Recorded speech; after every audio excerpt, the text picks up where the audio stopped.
And then in OUA, I get it. Yeah, the winner of this fight's the best pound-for-pound fighter, like pretty clearly. I mean, to play in devil's advocate, even Canelo, I realize he's not undefeated like these guys, but multiple weight divisions, multiple belts, titles, undisputed. Like, does he not still have a claim, even if, whoever wins, Crawford or Spence? Had Canelo beaten, let's say, in recent years, Charlo, and then Benavides, and now we're heading into a better BF fight, right? And you want to say he's sure. That's not what happened, though, So, no, I don't think Canelo has a claim to best pound for pound. Although were he to have a couple wins like that, sure. Spence, Terence Crawford was, cleaned out 140 pounds. If you move up to welterweight and beat the best guy there after you've cleaned out the other division, not because this fight is convenient or this guy has a belt, but you just beat every fighter who's there, it's tough to argue against that.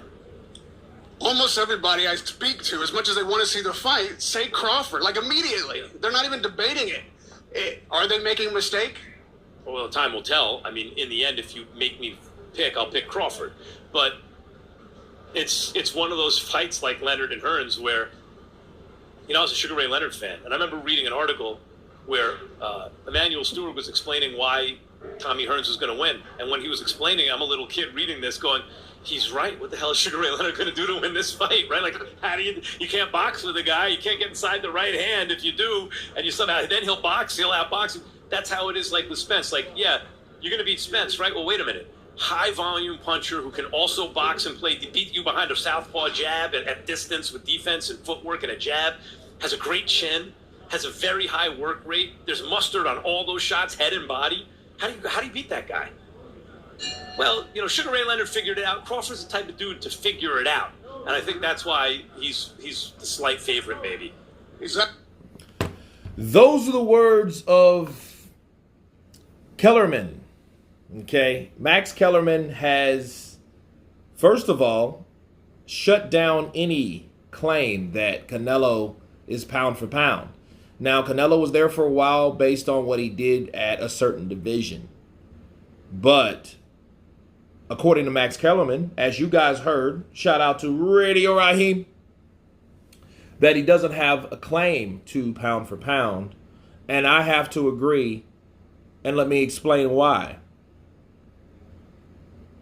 We can all agree, and that will be a topic for Wednesdays live. But I'm going to speak briefly on that in this video. Whoever beats or wins between Crawford and Errol, if it's not any kind of weird situation, that's the best pound for pound. Why? Because based on what Errol's done at 147, he's only been at one weight class, but he's beat the elite at 147. Thurman is not considered elite. He's beat everybody else. Ugas, Porter,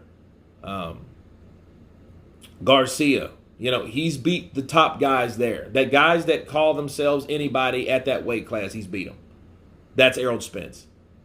Terence Crawford has cleaned out people in the weight class, cleaned the whole division out. Now he's fighting the top fighter. Okay, that's the difference. See, Canelo's not doing that. Canelo he cleaned out a whole division at 168, but then the one guy that people want him to fight, he's not doing. He's looking over here. He's looking back over there. He's not coming where he needs to be even considered to be in that conversation. So I do agree with Max Kellerman. See, he should have, he lost to Bivol. So that showed you, okay, well, that's his limit maybe. And a lot of people think it's size, but I don't even think it's size. I think it's skill or style. See, Bivol's style, that back. He can't handle that because he's no longer a guy that can punch in between those punches without getting tired. Canelo just looked better doing certain things because he was focusing and targeting on power shots and counterpunching ability. That'll knock anybody out or stop anybody. Look what he did to Billy Joe. Look what he did to Caleb Plant.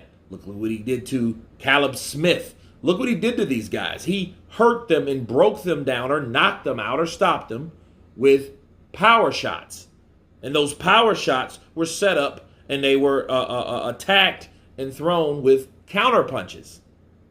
Okay? But that doesn't make you a pound for pound.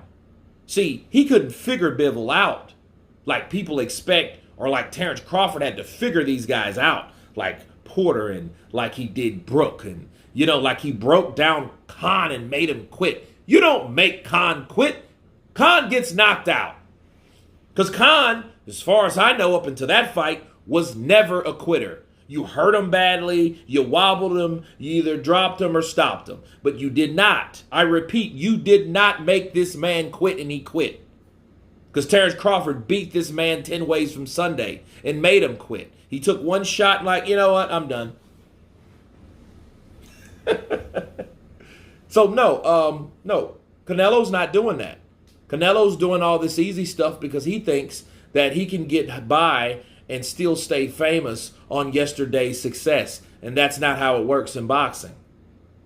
The only way you look at that in that way is if he retires. That's the way you look at that.